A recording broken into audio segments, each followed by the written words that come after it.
Ladies and gentlemen, welcome back to the People's Choice Podcast. And for everyone that's new here, welcome to the show. Hope you enjoyed today's episode as much as I'm going to enjoy it. So today I got a special guest. I got two members of Altamadum here. I'm here with Cam and Brendan, an extremely talented rock metal band. And they're here to share their story, tell me a little bit about them, promote their new single and album that's coming out. So please welcome Altamadum.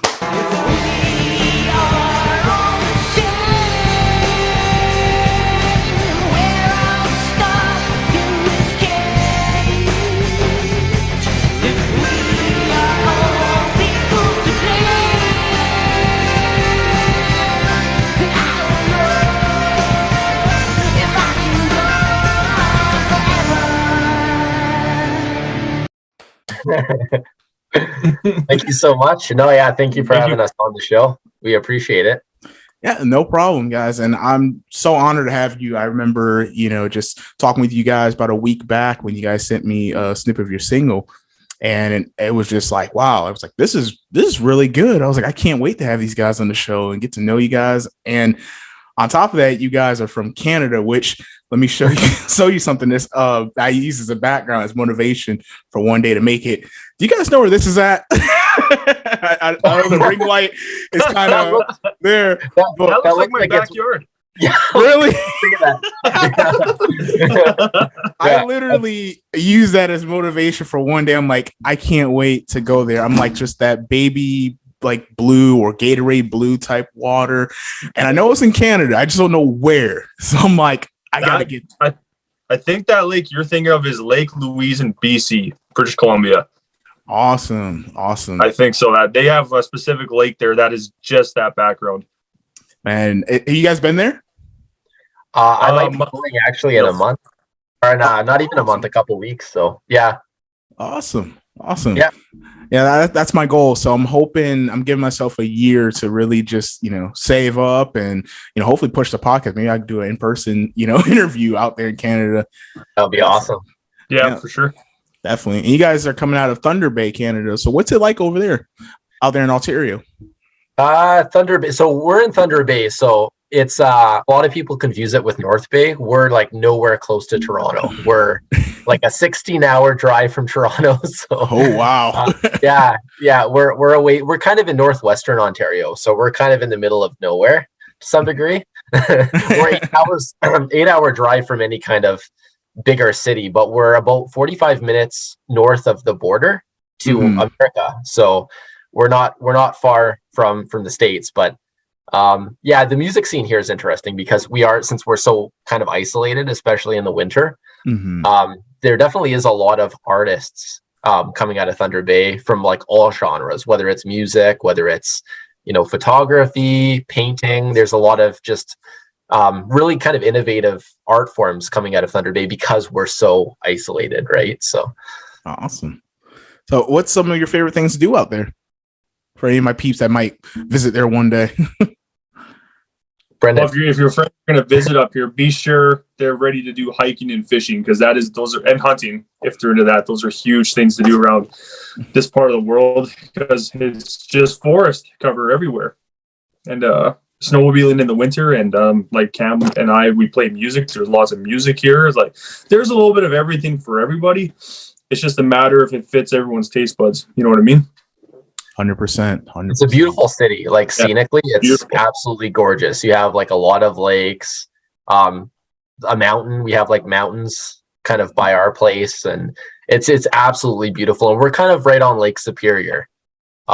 So you have this what's called the Sleeping Giant. You can Google it after. It's kind of like this rock formation that looks like a giant's laying down. It's right on Lake Superior. So it's absolutely stunning. Like the waterfront is a really nice place to visit if you're ever planning on coming this way or anyone's planning on coming this way. It's the waterfront or downtown Port Arthur is really cool because there's a lot of like younger businesses that it's just bustling, right? Like there's a lot of activity for a smaller town. There's a lot of like young entrepreneurs that are starting a lot of different businesses, clothing businesses, coffee shops, restaurants. Like for a smaller city, we have a lot of restaurants. Like, so we're lucky in that respect. Yeah, that's a thumbs up for me. I love a good restaurant. Love a good restaurant and coffee shop. So that's awesome. So who were some of your guys' idols growing up, and that you guys like or had a heavy influence on you guys? Yeah, for maybe I'll go first. For me, it was Guns N' Roses was a big one. Slash was a huge role model of mine. And like a lot of the greats like Jimmy Page from Led Zeppelin, and even Alex Lifeson, one of the Canadian boy guitar player from Rush, and just a lot of like we were inspired in the early days. I think I can speak on both Brendan and my behalf. We were inspired by a lot of like, as cheesy as it is, 80s hair metal. So we were heavily influenced by that, I think, in the early days, and a lot of 70s and 80s artists. I think that really helped kind of form our sound. More recently, though, my taste has become a little bit eclectic, where I listen to like all styles of music. Like, I'm not a huge country guy. Like, I don't listen to country music, but everything Same. else. Yeah, and I'm in the country. That's all. Like, it was an adjustment for me, but when I first moved here.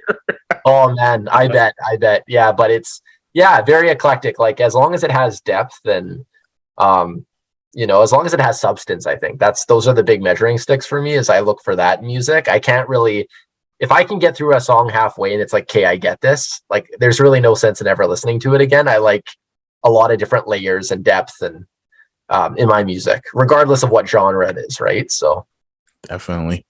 And how about you, Brendan?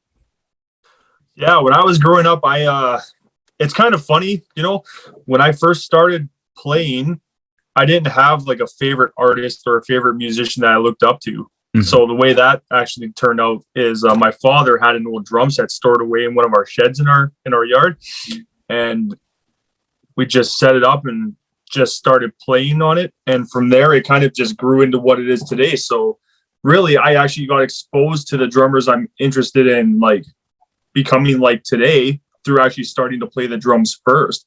So I looked up to Tommy Lee. My favorite drummer of today is Thomas Lang. He's like a professional session drummer. He doesn't just fit into a particular band, and the list goes on, but those are my top two influences right now. Awesome. One day I hope you guys can meet all your idols, and hopefully one day even collab with them. Well, yeah, actually, one day, that'd be great.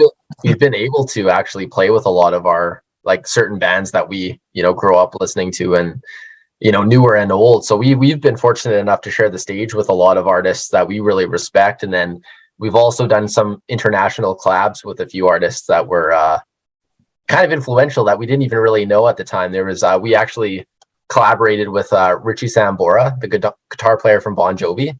Awesome. I guess he was producing an act in Vegas, and we were in connection with this production company in Cincinnati, and they thought it would be cool if because his client was actually a rapper. Mm-hmm. And his name's Dijon, and he did a bunch of like movie soundtracks and stuff like that. So they thought it would be a cool collaboration to have like a rock rap kind of thing, right? Which was sick. Like that was I was really excited for that, but I didn't realize there was a guitar player other than myself on that track.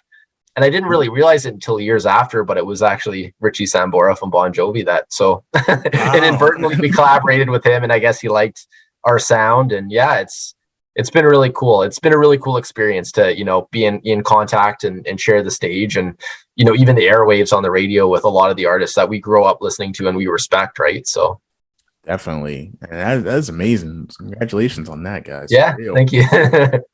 And you guys formed back in 2007. I still think 2007 was like not too long, because that's why I moved to the state actually down here. And what was going through you guys' mind when you guys formed in the fall of 2007? Like, did you guys know, like, I want to pursue this, or like, when did it really hit you guys? I think I wanted to start a band. I was in grade 8, and my good friend had a guitar, and he was getting really, really good at the guitar. And I was like playing that one riff, Smoke on the Water, a lot of guitar players start out like that.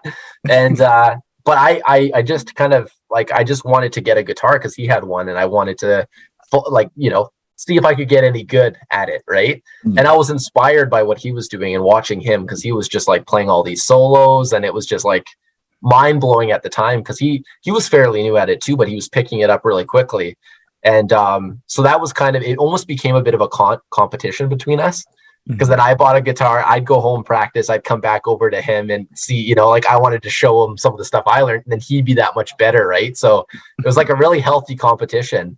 And then getting to high school, that's where Brendan and I met in grade 9.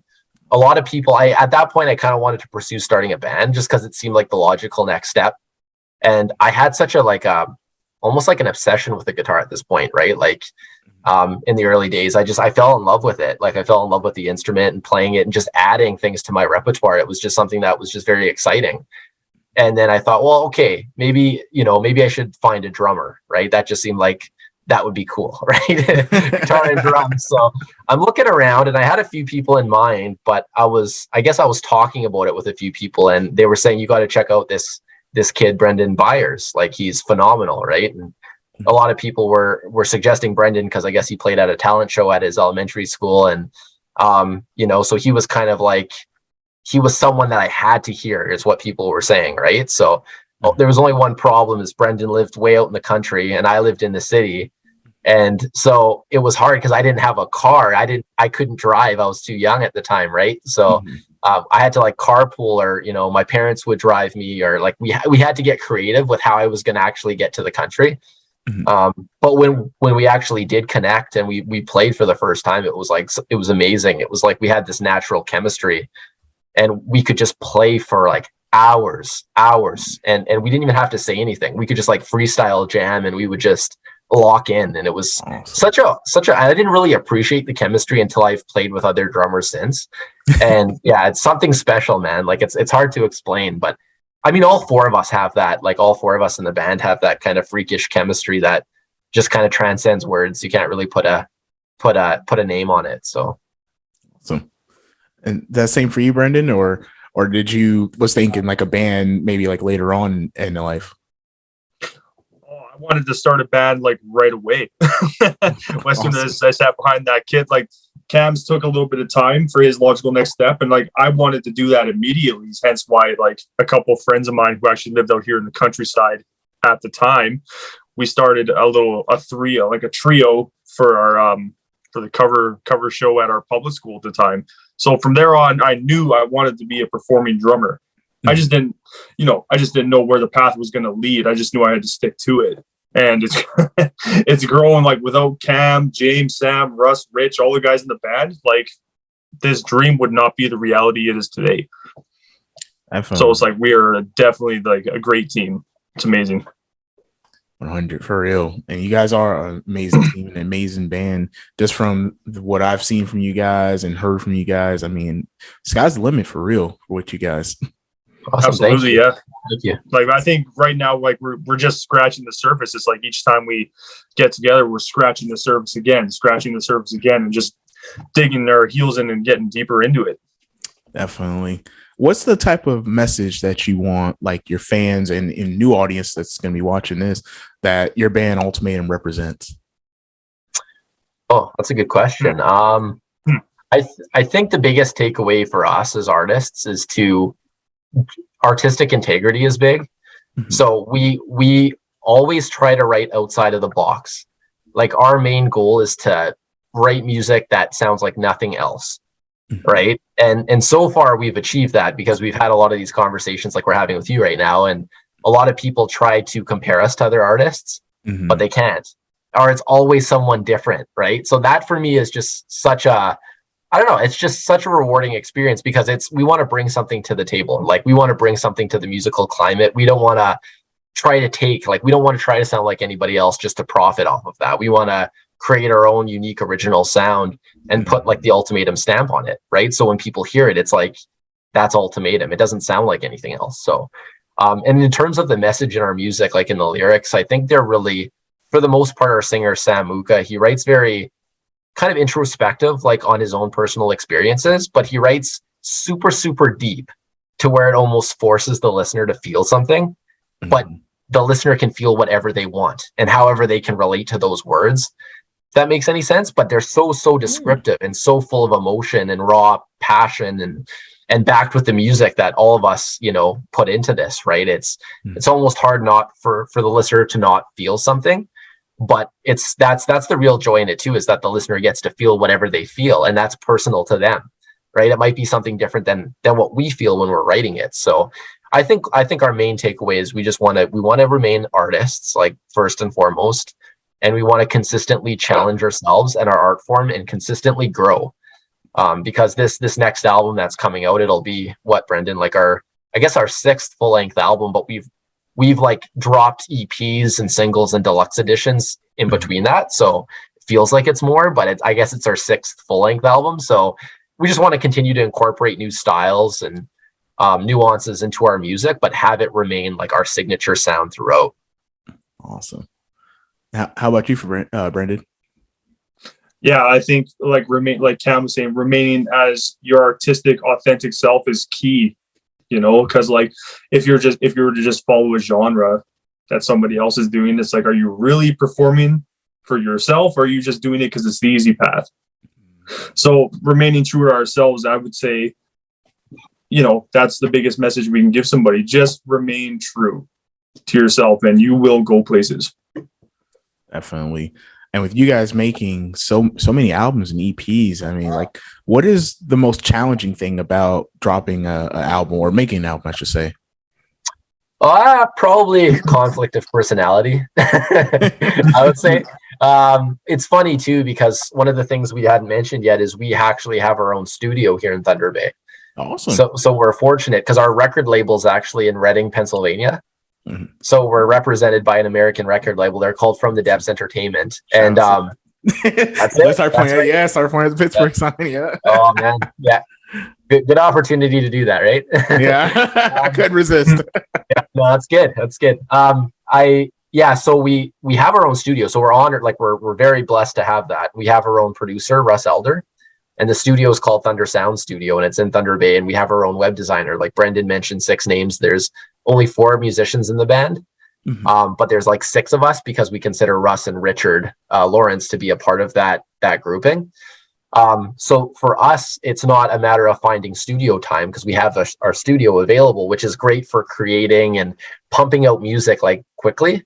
Mm-hmm. Like we pump out music pretty regularly. Like we almost drop it seems like we almost drop something new every year, right? So, I'd say the biggest challenge is probably we're all 6 of us are so passionate about what we do that it's natural for us to have kind of like differences of opinion or conflict of interest, just because we don't always like to have 6 guys in a studio to agree on one thing. It's like impossible, right? So just imagine multiplying that by like 1,000 to create an album. It's not an easy process typically, but at the end of the day though, the results are in it because everyone's we have these little conflicts throughout writing, but it's pretty minor in comparison to some other bands, but it makes the end result great in our opinion, right? It's like we're trying to iron it out. We're trying to write as we're kind of like, you know, we're all trying to add our own part kind of on the fly.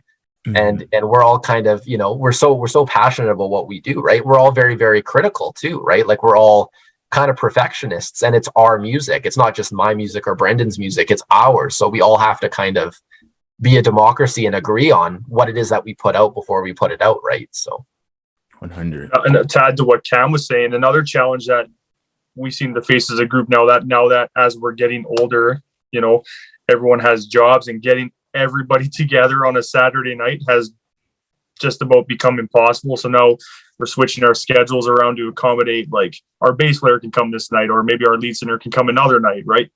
But we get it done and it works. And a lot of people have mentioned to us too, like, we can't believe how long that you 4 have been a band together. Most bands, they assume that they just split after 4 or 5 years, and after like one confrontation. We've been all, as the 4 of us, mature enough to discuss our differences and then move past it and move on to create something even greater. Definitely. And that is so huge too, because I've had conversations with other bands and had on the show, and I mean, definitely after like a few years, 4 or 5 years, split up, and for you guys to stay together since 07, that is truly amazing. Let me give you a applause for that, man. That's a a little pat on the back for real. What advice would you give to up and coming bands to stick sticking together, or to even make it getting signed to a major record label? Well, the thing too is that if we didn't have the studio, it would be so hard. Like to Brendan's earlier point, like Brendan and I can go to the studio on Saturday with Russ and write a whole new song and like send it to the other guys, right? Because like we don't all have to be there because we have the studio, right? So we're actually able to be really, really productive with like a couple members in the studio at any given time. So that for us is like part of the longevity of our group, is having Russ and having the studio at our disposal. Because if we didn't, like Brendan and I could get together and have a band practice, but nothing would really come of it, right? Like, because we wouldn't be able to capture that sound that we're creating and have all the other instruments in the room to be able to pick up the bass and just throw an idea down, or, you know, we can just layer it and have almost like a completed instrumental track to send to the others. And then Sam can throw his lyrics over top. And so that for us has been like a huge thing in terms of staying together. But I think all four of us, like the artists, all four of us believe so much in what we do. Mm-hmm. And we respect each other's talent and ability. That was key, right? Because at times, you know, it's hard because we're like a family, like we're like brothers, we're like 6 brothers. But I mean, we've been together for a long time, and the one thing that's I think kept us together, like aside from everything else, is the music, right? And through the music's the thing that kind of binds us. But we all genuinely like care about each other, right? But we may have our own little, you know, squabbles here and there and stuff. But I mean, at the end of the day, like I said, it's the music that holds us together as a family. So I think the key is just to, you know, believe in the product, believe in what you do, and believe in each other's abilities, right? Because I feel like there's not really a weak link in the group. Like Brendan, I've been with him for like half my life, over half my life. And it's still, even on this album, it still shocks me listening to him put a drum track down, because it's like, you know, I shouldn't be shocked because I've heard him play the drums how many times, right? But it's still like, it's amazing, right? It's like, you know, so we have that respect for one another. And yeah, like huge shout out to Russ, because he's kind of the glue that holds it all together. Yeah, he really is. So awesome. Shout out to you, Russ. Yeah. He'll watch this, so. Awesome. and I've seen you guys do interviews and seen you on other platforms. You guys have really been making the rounds. So I must say, because I want to have a little fun with this, what's one of the weirdest or funniest questions an interviewers ever asked you? I can answer this one. It's funny you asked that. So what had happened? We were doing an interview with a lady from Alberta on the Music Junkies podcast, and she was like, because Cam and I were on that show at the time, she was like, "Have you two ever shared a girl?" right out loud. We're like, we stopped and we paused and we're like, "Holy, have we?" I have to really think about it, eh? But yeah, no, I would say that was probably the most straightforward and direct question we've ever been asked about something like that. It was funny. Yeah, what else? Like, we've been, like, it's interesting because we've had a bunch of different interviewers with different styles, right? So, like, the one that Brendan's talking about, she was really cool. Like, she was more really just kind of like having fun with the interview, right? So it was refreshing. But we've had a few more that were just, I'm trying to think.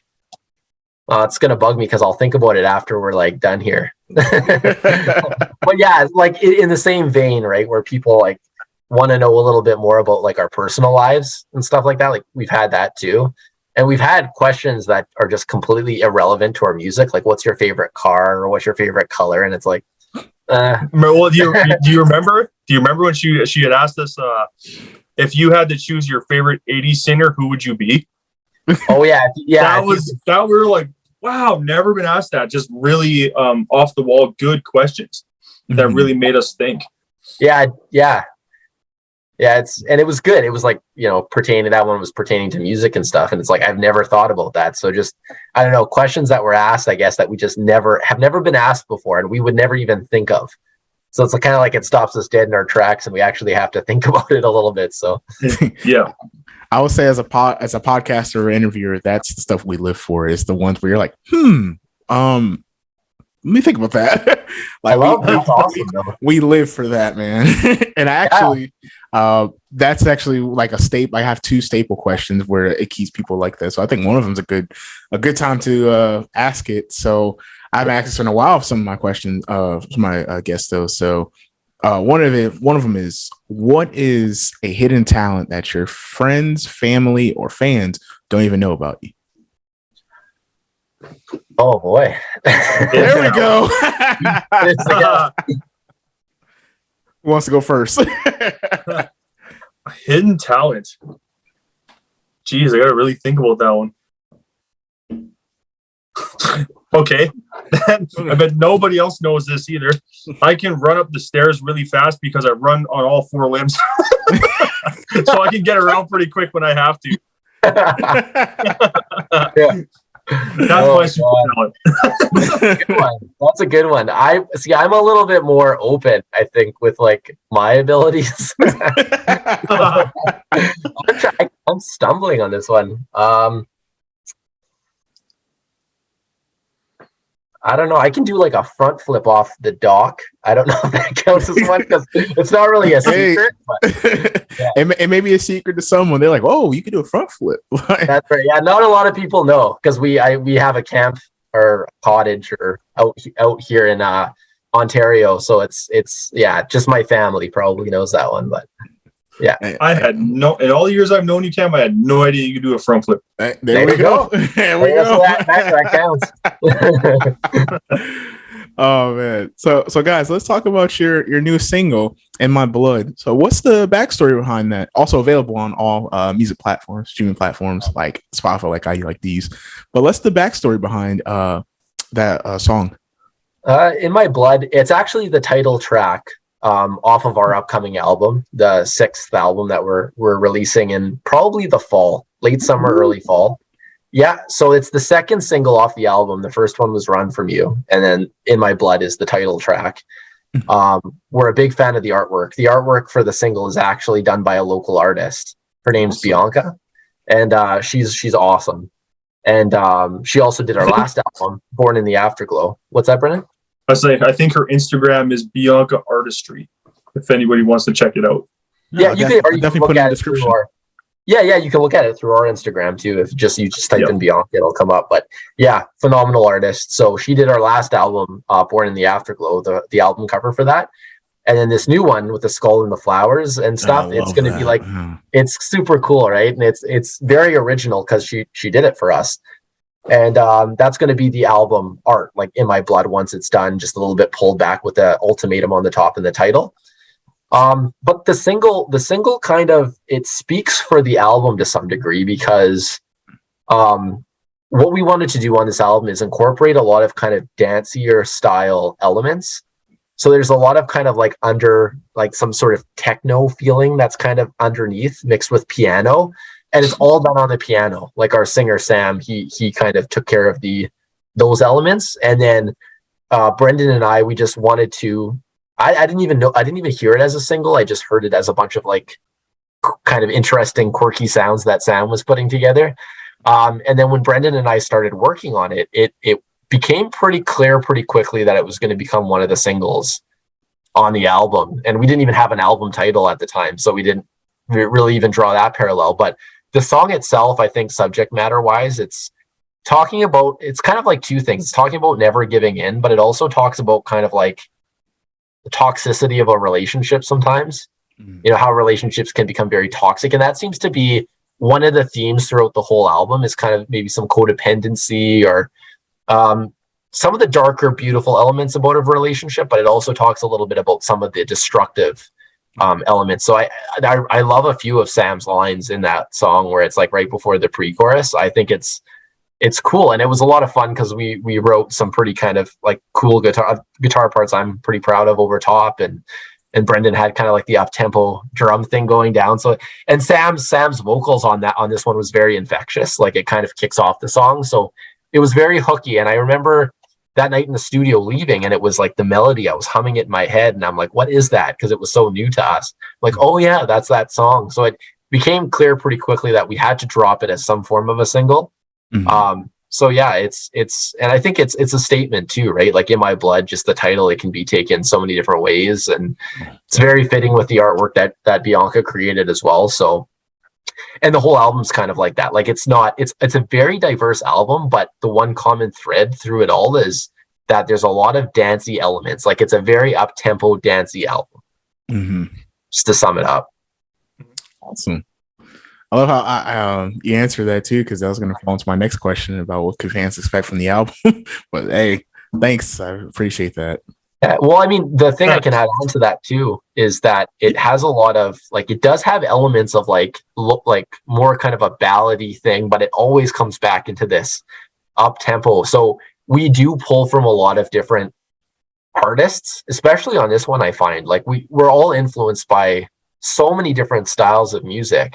And we have this sound that we formed just from being a band for so long. That's our signature sound. So what we do is we take some of these elements that we listen to and are inspired by, and it goes through this like siphoning process where it just naturally lands into our music.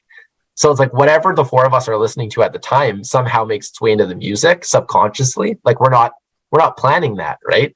But then there's always that signature sound. So it's not like we're veering too far off course, but we're always taking these different directions with our album, but it still sounds like us. So it's awesome. And I just love the backstory of like when it comes to making, an album, because like I always wonder, especially like as I'm now interviewing more bands, like what comes first? Is it the title, or is it you guys make a bunch of songs and then say, I want this song on this album? Like, and I can imagine having, 6 members coming up with the name or coming up with which songs are going to be on this album. Like the process has to be like crazy.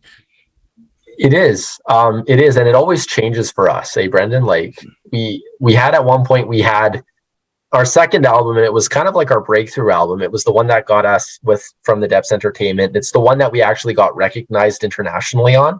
That was a weird process because it's almost like the titles came first. Because I remember our bass player writing these titles down on our dry erase board in the studio, and Brendan and I were coming up with these instrumental tracks, and we just said, okay, this sounds like that title. So we just put that piece of music with a title, and then Sam and James wrote lyrics over top based on the music and the title. So that was a really weird one. But for this album and the last album, because we were in the pandemic during COVID and we couldn't really go to the studio safely, or just made sense for us not to at the time, we wanted to kind of follow the guidelines set out by the province of Ontario. So Sam has the ability to record from his house. So he would kind of come up with these little piano parts and vocals, and he would send them to us. So when we were in lockdown, he'd send us ideas and I'd listen to them, right? And then we get in the studio, and Brendan and I and Russ, primarily, we would start to build these ideas that Sam sent us these into full songs. And then Sam would sing over top, and James would come in and add his component and stuff like that too. So it was interesting because we almost had to completely shift the way that we did our songwriting process. But it allowed us, because we did have windows of opportunity to get in the studio. So when we did get in the studio, it was like we were able to write quickly because we were so familiar with the ideas. We almost kind of had an idea of what we wanted to achieve. And then we did that with the last 2 albums, Born in the Afterglow, and then this one, In My Blood. Awesome. I know that had to be a dream come true for you guys, and for most people, when they're starting off in their music career, to getting signed. So what was that moment like for you guys when you got the news or when the contract was presented to you guys? It was, you go ahead, Brendan. Yeah, I remember that day when it was an email we received, I believe. And I believe James brought it to our attention. He's our bass player. And from the Depths Entertainment reached out and they asked us if we wanted to be a part of their label. And we were all ecstatic from what I can remember. And we were just floored. We're like, yeah, we're gonna do this. Like, this is something we've always wanted to do as a group of people, is get signed with a record label, right? Yeah. So we did that, and that was a really good move. Lots of good things came from that move. That's how I can sum it up. It's Cam, how about you? Yeah, no, for me, it was actually our web designer, Richard, actually called me, and I was driving around at lunch or whatever, and I pulled over and I got the call, and I was just kind of like, I was just I was a little bit shocked, but I was more along the lines of, okay, well, what do we do now? Like, what does this mean? Right? Like, what is this, like, we're going to have a working partnership with this other group now. What are we going to do for them? What are they going to do for us? Like, what does that look like? So, Yeah, it was good. It was exciting, but it was another step, I think, in the right direction, because we were starting to now do things, like we were starting to get recognized in other places other than just Thunder Bay, which was a big thing for us. And that in itself was a dream, was just having other people outside of our city listening to our music. Because for the longest time we played, like, we wanted to share our music with the world. We didn't think we could do that from Thunder Bay, but we played tons of shows, like in the early days, like in our late teens. We would play the bars and clubs like all over Thunder Bay every weekend, every other weekend. Like, we were a live band, right? Mm-hmm. So we didn't even get recorded until later on, right?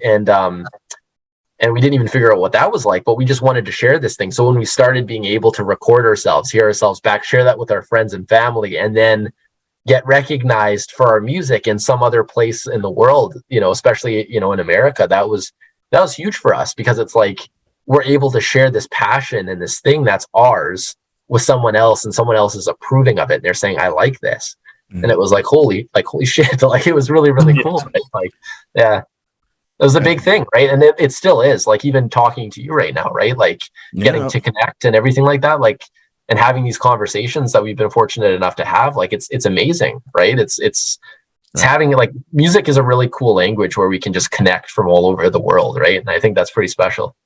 That's so true, bro. Like, I was hearing your music, and it's crazy when you were saying, how getting on the radio and getting international. And, I'm a guy now living, Fayetteville, North Carolina, in the States. So it's like, wow, I'm so happy that, I was able to, talk to you and discover your music. And like I said, you got a fan over here, man. I'm telling you. Awesome, man. So nice. Likewise, we love what you're doing too. So thank you. Yeah, exactly. I appreciate that, guys, for real. And I want to ask you guys, this is a question I always ask all my guests. So, and whichever one of you guys, Cam or Brendan, want to go first, but what is your favorite quote or saying that you love to lean on during the good times or the bad times? I do not have a favorite quote, and maybe Cam has one. Yeah, I have a few. One that comes to mind lately, I think, is pretty simple, actually. It's first things first. It's basically just because there's a lot going on right now, I think, in, all of our lives. But mm-hmm. I find lately I get very, as organized as I am, I get very scatterbrained at times, just because there's such an influx of things coming our way and my way lately. And so it's I think that really helps me focus on, like, okay, like, deal with what's in front of you and then move on to the next thing. Because I'm not really super productive when I'm juggling 10 different things at once. I have to kind of, like, laser focus on one and then move to the next. So first things first always kind of centers me and helps me kind of focus, I guess, is the big thing. It just helps me focus, and it gives me that clarity that I need to actually get things done, right? Definitely. That's awesome. And Brendan, you don't have one? This is like a first. Oh, man. No, nothing that's stuck with me, that's for sure. I've read lots of quotes like you're saying, mm-hmm. but no, nothing stuck with me. So yeah. Well, awesome. That's all right. I had a guest one time was like, I can't think of one. Ooh, Hakuna Matata. And I was like, Lion King, all right. Hanger, yeah. Can't go wrong there. I think he was talking to our lead singer, Cam. That would be Sam's response. Yeah, that would be a Sam response. Yep. Shout out to you, Sam. Kuna Matata. So, and you said your new album, or your sixth album, is going to be coming out hopefully sometime in the fall. I think so. I think that's when late summer, early fall. Like, we're releasing one more single actually before the album drops. So 29th of July. Okay. The third single will be dropping, and then after that, probably another month and a half after that, is kind of when we're hoping that the album will be finalized and ready for upload. So awesome. And what's the third single going to be? It's called Upon Yourself, and it's probably actually one of my personal favorites on the album. I really like it. It's got a lot of really cool electronic layers, and it's super, super up tempo and dancey. Like, it's infectious too. What Sam's singing in the chorus, like, it just gets stuck in your head, right? And I think that it's got a lot of cool, like, layers to it too, with distorted guitars and some clean guitars. it like in the spaces kind of thing. It's a really unique song, and I love, you know, Brendan's drums and the verses are sick. Like they're super unique. But yeah, it's track number 4 on the album, and it's called Upon Yourself, and I think it's one of my favorites. I love all the songs on the album, but that one always, like, the moment that we wrote it in the studio, there was like an electricity, and it was just one of the ones where I listened to the next day driving around in my car, and I was like super excited about what we did the night before. I was like, yes, that is awesome, right? Yeah. Awesome. We'll definitely look out for that one. Yeah. So another staple question that I love to ask, because I've been leaning on this as well, is gratitude. It's been really just helping me. You know, it's been a rough year so far, but that's been keeping me grounded. And it's been a really good one. And a lot of my peeps, like my audience, they've been loving the answers I'm getting. So I ask each of you guys, what are 3 things you're grateful for in your life? Oh, I love that question. That's awesome. I'm grateful for all the people I have in my life, man, because without them, I would be, I wouldn't be myself, you know. Everyone who's in my life, I consider family. I'm grateful for the roof I have over my head, because, you know, even driving around Thunder Bay at night, it's sad to see some people sleeping on a sidewalk curb because they don't have a place to go. And I'm grateful for my health, because there was a point in time where it wasn't as good as it is now, and where it is now is where I would like it to stay. And I'm grateful for those things every single day, because you know, every day is a new day, and anything's possible. Anything could happen. So I'm just reminded that those 3 things are very important to me. Definitely. Yeah, that's hard to top. Those are good answers, buddy. I would say too, the people in my life, like friends, family, my partner, my girlfriend, just for you know, sticking through it, you know. Brent, like the band too. The band's like family, right? Because there was, you know, things always weren't so easy peasy with me. So so I appreciate the support of family, friends, loved ones. I guess I can sum that all up into one. I appreciate or I'm grateful for the living in North America, because I think that we're, you know, all 3 of us, I think, are incredibly fortunate to live where we do, you know, considering some of the things that are going on in the world right now. So I think that that's something I'm incredibly grateful for. And I don't know, I'm just grateful for, you know, I guess health would be another one. Like Brendan kind of covered it, right? Just the ability to, like, you can have money, you can have time, you can have all these things, but if you don't have health, what do you really have, right? It's one of those things where I think it's so, I don't appreciate it as much as I probably should.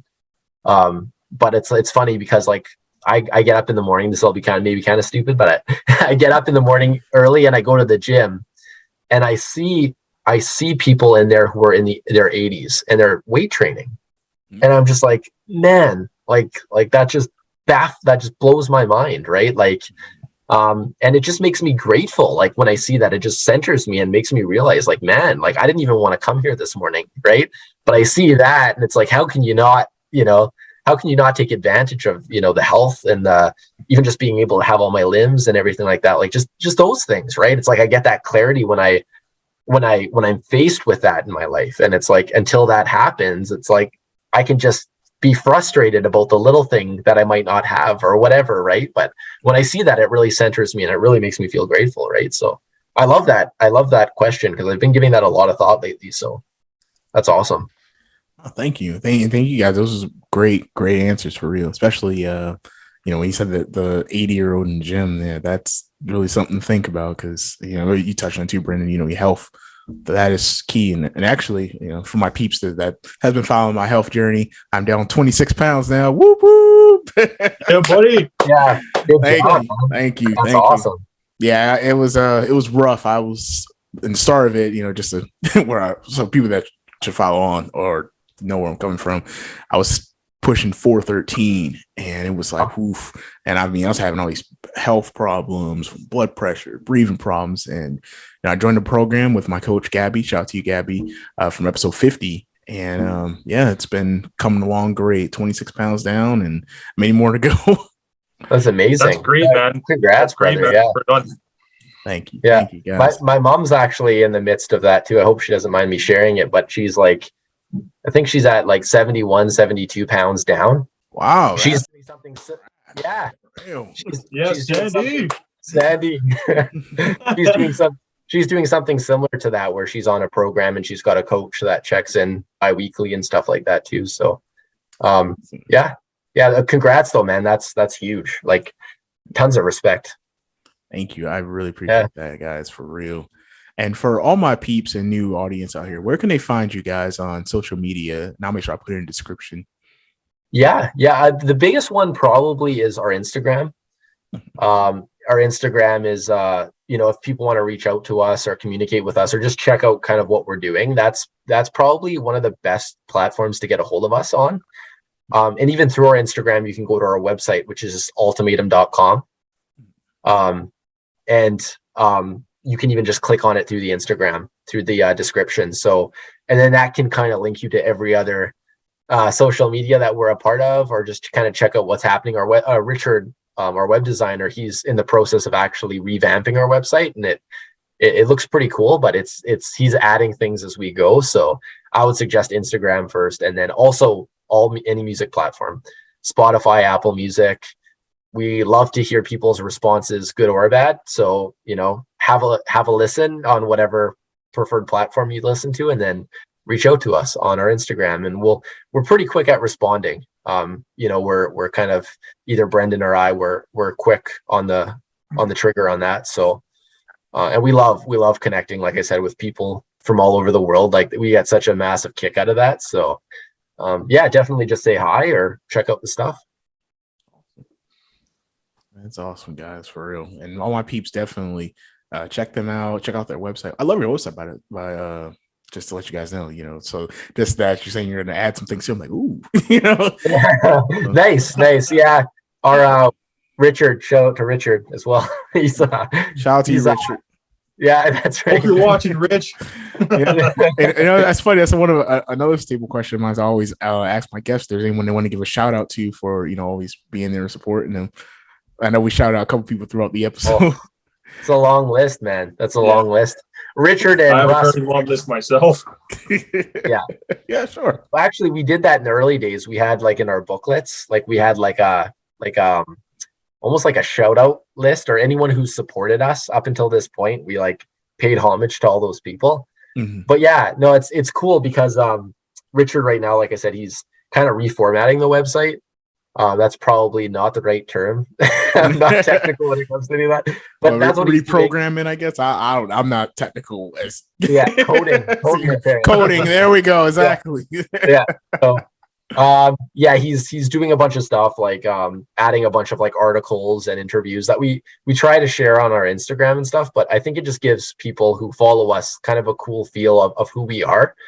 Just through some of the interviews, like even this for example, like we'll be sharing this definitely on our Instagram, and it helps. I think it helps for people who like our music or fans, or just to kind of connect with us on a different level. Like the music is one thing, and I think that's really special, but I think it's also kind of cool that we get to do this as well, right? So shout out to anyone honestly who's ever supported us, or anyone who's ever taken the time to see us at a show or download one of our songs, and they know who they are, right? Like we're very, very fortunate to have a long list of friends and family and loved ones who have supported us since we've started. So my parents for the longest time let me Brendan and I jam in the basement, and it was noisy. Like it was noisy, man. Like that's love right there. And Sharon, shout out to Sharon as well. Sharon Elder is James's mom. And she let us jam in the garage in the summertime, and that's still super noisy, right? And it's like they just loved, they just believed in us and supported us from the very beginning. So without that, like this wouldn't have even started, let alone be where it is today. It just would not exist. So, and this was before we got into the studio with Russ, and that was, I think, either 2019, 2020 is when we kind of connected with Russ, and ever since then we've had a permanent home in Thunder Sound Studio. So it's like when you break it down like that, it's like if they weren't there to do that, like we wouldn't have had an opportunity to share our music, to even create our music. Definitely. That's right. Yeah.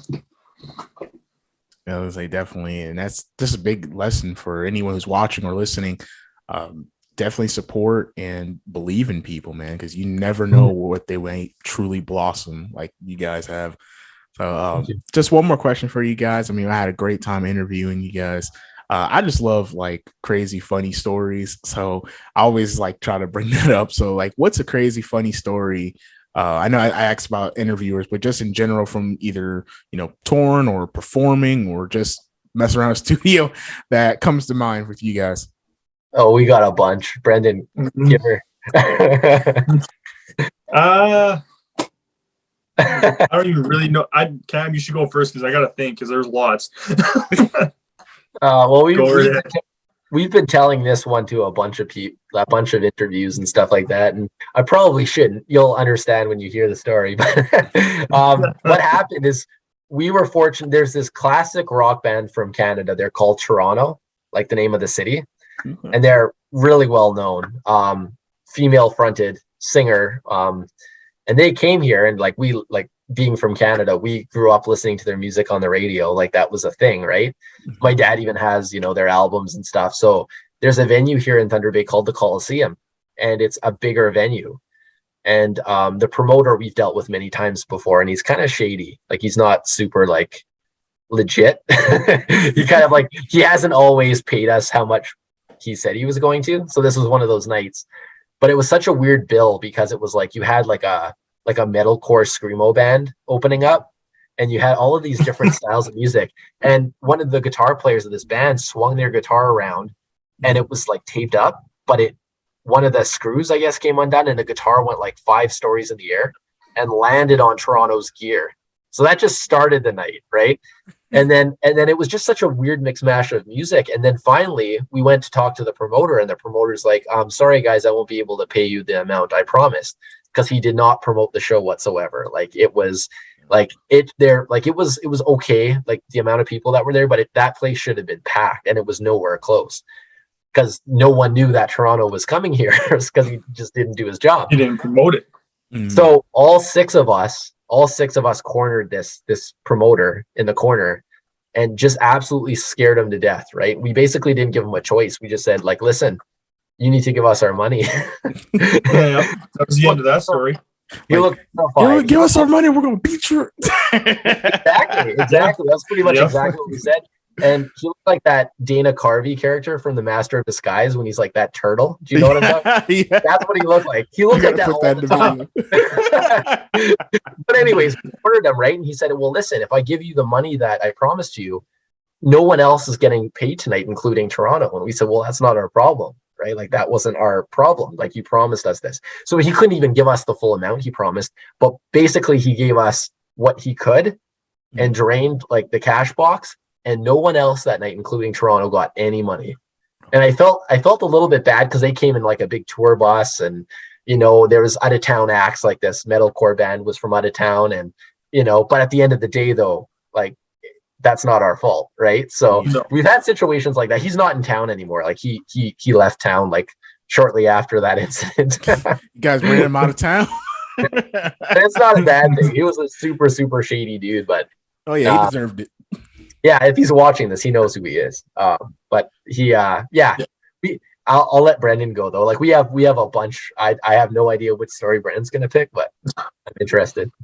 The only story I could think of was when we first did our first tour through Southern Ontario, and so we're all huddled up at the gas station because there's a huge highway that drives through there called the 401, and none of us have ever driven on a 6-lane highway.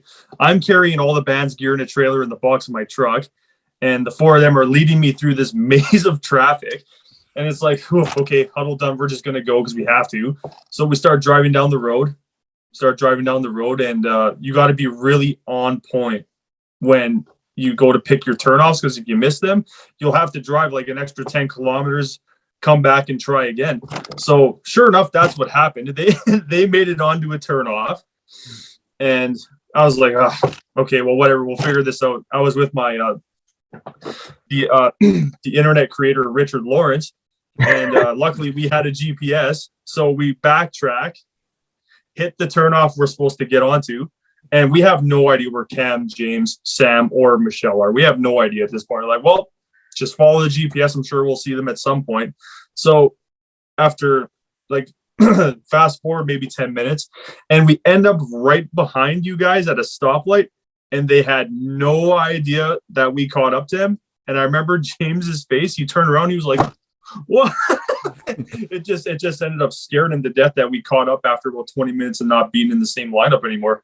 It's pretty funny. It's pretty impressive what he was able to pull off, because it was like such a garbage trailer. It was just, it wasn't good. And he's like on the highway of heroes in Toronto, just like giving it. Like, I think he was the only one who could have pulled that off out of any one of us. But yeah, we have a bunch of like live stories that are just like anything you can think of, like the worst case scenario, just hilarious stories. We have so many like fights.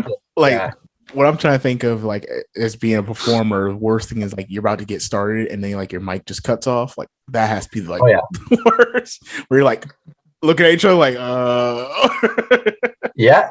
Oh yeah. Well, we had one show where we had like an hour to figure out. We didn't even have. Well, we had our producer at the time, but we didn't know how to work the sound system because it was rented and we were playing this private party, and we had like an hour to figure it out before we went live. And we've had many situations where, you know, like my amp for whatever, actually my amp, we had 2 shows one night. We were headlining one place. We had a show right across the street, and my amp actually, like, something in it blew right at the end of the show. And I'm like, oh man, I got to play a whole other show. And our producer, Russ, at the time was new, and he literally said, hold on, I'll be right back. Ran to the studio, grabbed this little homemade part that he made, put it on the amp, and it worked again. It was like magic. It was like, you know, but we've had every kind of like incident happen, like my amp not work, a string break, you know, Brendan throwing a drumstick at the audience, hitting a woman in the back of the head. Why'd you tell that story? Yeah, I know. What happened there?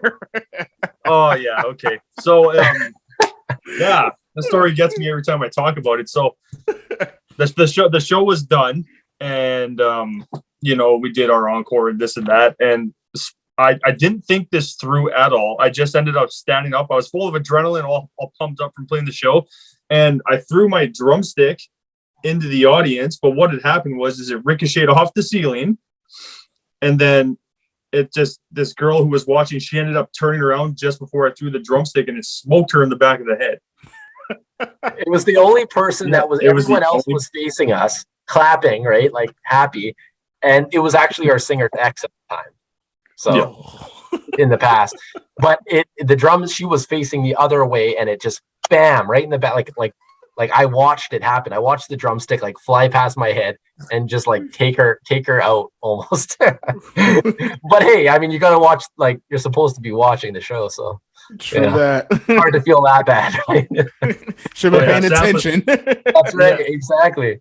Yeah, Sam was pretty angry with me that, and I'm like, oh no, I know I screwed up. Sorry. And I love the I don't know what stories, you guys. Yeah, I was gonna say I love the stories, guys. Those are great ones for real. And I'm just so excited to get to know you guys, hear the backstories. You know, you got your new single, you got your future single coming out on the 29th, your album dropping either late summer or early fall. I'm 100% behind you guys, supporting Altamadum, y'all. Thank you, man. Thank you. We appreciate you taking the time to do this with us. This was really cool. Yeah, no problem. This is honor for me to have you guys on the show. Any last words you want to give to my peeps or new audience, possible? Just like I said, I mean, give it a listen, and it's, you know, we love the feedback, and I guess the big takeaway is that, you know, if you want to hear something different, something new, refreshing, I would say it's definitely something that's worth a listen, because it doesn't really sound like anything else. But we love hearing people try to tell us what they think it sounds like, because it's never the same artist. So yeah, if you want something new, something exciting, something different into your music collection, give Altamadum a quick download and listen, and let us know what you think. We're happy to respond and hear what people think, especially on our Instagram. So definitely. So all my peeps and new audience, definitely check them out. Hit them up on Instagram. And Guys, have a great night. Great day. Yeah, you too, brother. Thank you so much. It's a pleasure. Thanks, man. No problem, brother. Thank you, guys.